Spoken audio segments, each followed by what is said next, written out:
Massive fail, guys. I went from 19 Tropheus fry to just 4 over the span of 1 month. Oh my god.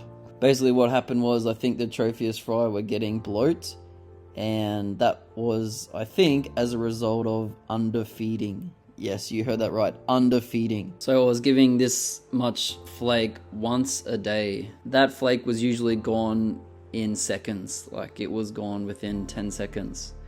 And then after the adult got sick, he got white stringy poo, the seller said he's been eating too much. So then I thought I was feeding them too much. So I was only giving them this amount of flake once a day, then I was giving them even less. This is my first tank, and I live in China. I bought these fish off a seller here. I bought 15, and the seller knows my Chinese TikTok, so he gave me some fish free. But what he gave me was not fish that I want. I bought 15 Chimba Red, which I think they're called. He gave me one more for free, so he gave me 16. Then he gave me 2, I can't remember the English name, Debosii. I think they're Debosii. They're the ones that get a blue head and the yellow stripe. Then he also gave me one, I think it's a Icola, golden Icola. He also gave me a Damasceni, a Malawi ciglet. Why did he do that? I don't know. He said he thought I liked the zebra ciglets. And he also gave me a wild adult Tropheus Chimba Red, because he's breeding them, which is great, right? But one adult with all these other fry, that's not the best situation, is it? And you don't want to have Tropheus singled out, do you? Like, you want them in a group. So then I had these 19 fry, Damasceni, and the adult in the tank. After about a week, I noticed, I think a few were missing. Couldn't find these fish, so I took some rocks out and blown the hole. There were 3 dead fish up against the filter intakes. Then basically after taking the rocks out, that's when things started going downhill, I think. That's when the adult stopped eating and he had the white stringy poo, and then I was just losing fry every few days. And so I took the adult out, put him in a tub with a heater, aeration, and some medication. So this is actually for humans, but in China people use this to treat fish diseases, and I think it worked. After a few days he looked better, and obviously I didn't know at the time that's not long enough. You need to treat for longer. So at that time I thought it was okay. I put him back in the tank. He ate for one time I think it was, and then after that he had the same behavior where he's just sitting under a rock and not eating. I took him back out, put him in a tank. That tank actually split. I came downstairs one night and there was water all over the ground. Luckily there was still a bit of water in the tank, and I was able to save the adult.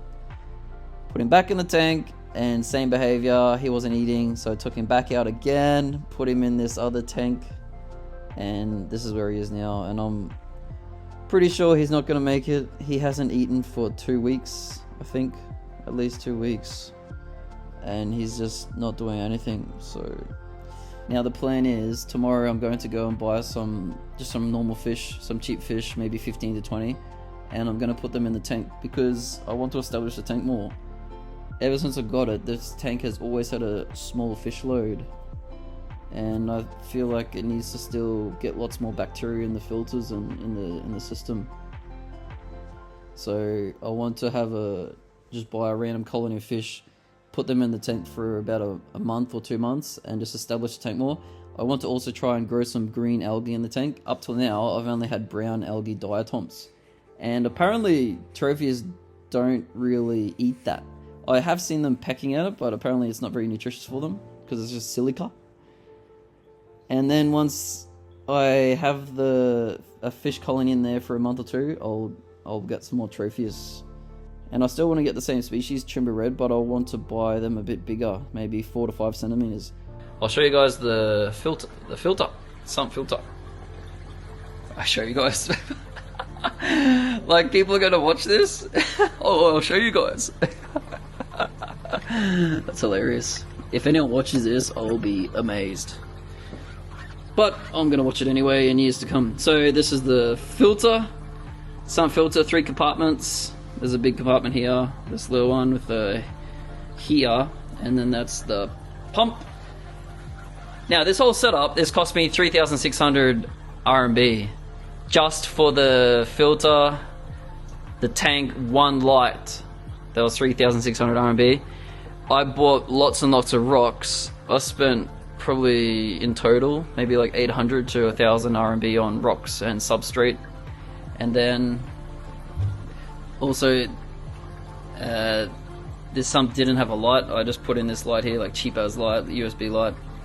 And then the filter as well, the sump filter, when it came to me, sorry, it didn't have this in here. So I took everything out and I installed this little thing here, because apparently it's a lot better to raise up the filter media.